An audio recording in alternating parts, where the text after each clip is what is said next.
Israel is babies as a hobby. Now, those are not my words. Actually, they're the words of former IOF Chief of Staff, Yair Golan. So, are Israelis waking up? Well, not quite. Yair clarified that he was referring to the Israeli government and that he thinks that the IOF soldiers are actually heroes.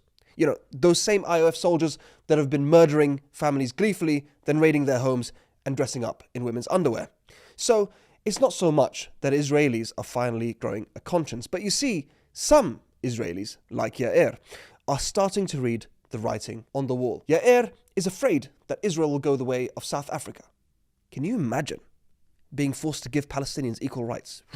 I shudder just thinking of the possibility. So Yair is not so concerned that Palestinians are being exterminated, but rather that it's making Israel look bad. And frankly, his concerns are not without merit. Now, it's well known Israel and Israelis are loathed the world over. Just Google Israelis in Thailand and you'll get what I'm talking about. And not only are they hated in the global south, finally, after almost 2 years of bending over backwards in defense of Israeli war crimes in Gaza, the UK, Canada and France, 3 of Israel's closest allies, have come out in a joint statement condemning scathingly Netanyahu and Israeli actions in Gaza.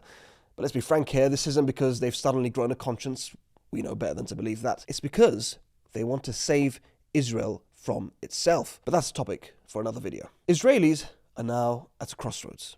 They can either have Western backing, which is the only thing giving them international legitimacy, or continue the genocide.